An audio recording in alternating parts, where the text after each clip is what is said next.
Il faut rappeler d'abord que c'est ma deuxième fois d'être ici, depuis que je suis élu député national de Béni.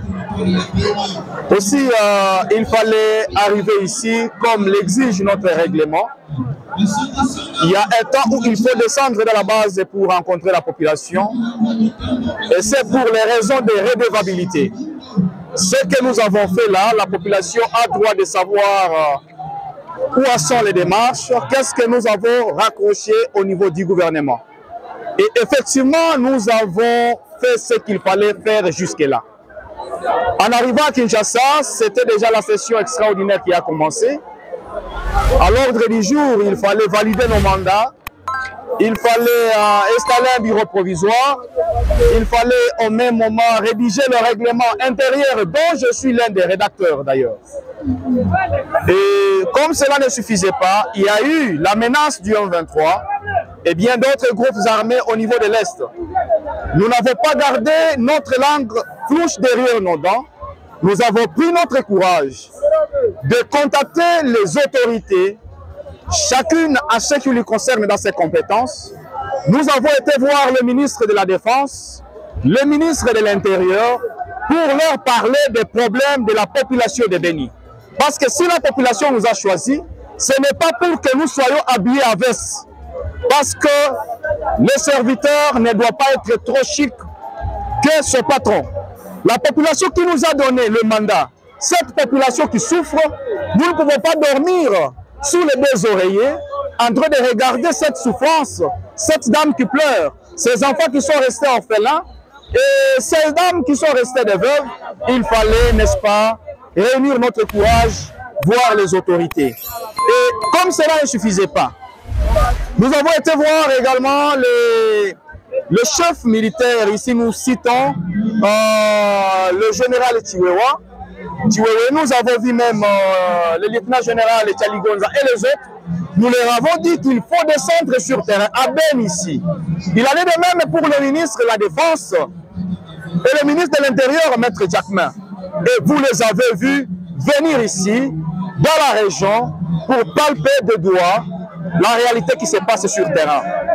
Et nous avons déterminé comme mode de travail le travail en commun.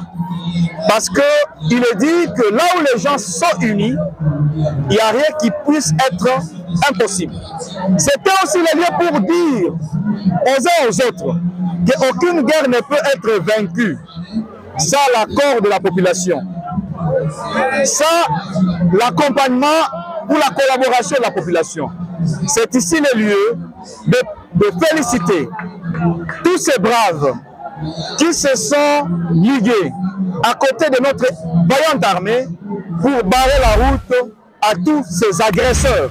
Et nous appelons tous ces jeunes, tous celui qui aime sa patrie, celui qui veut combattre pour sa patrie, de suivre la procédure qui est déjà là.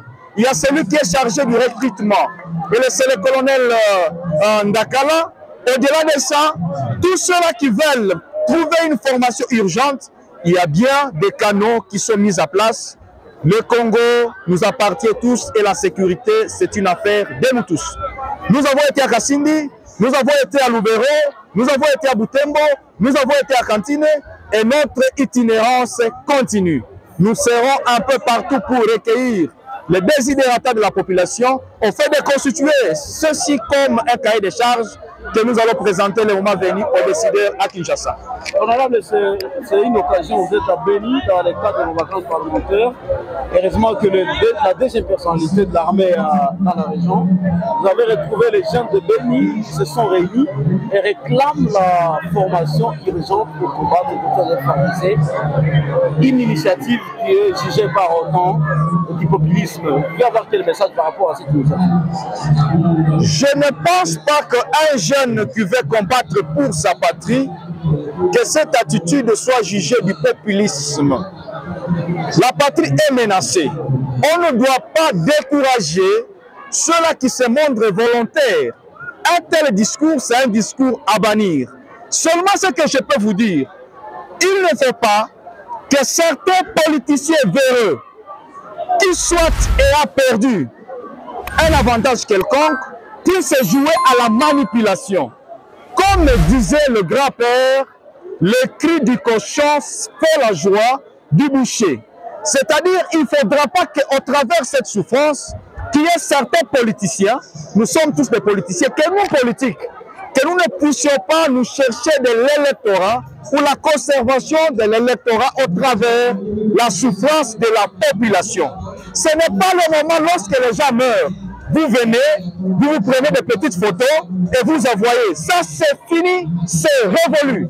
Ici, nous sommes dans la dynamique de travailler pour éradiquer totalement ceux-là qui nous agressent. Et nous avons besoin de l'accompagnement des uns et des autres. Donc, ceux qui qualifient, ceux-là qui se montrent volontaires de travailler aux côtés des FRDC, des populistes, eh bien, ce sont eux qui sont populistes. Merci. Merci. C'est moi qui vous remercie.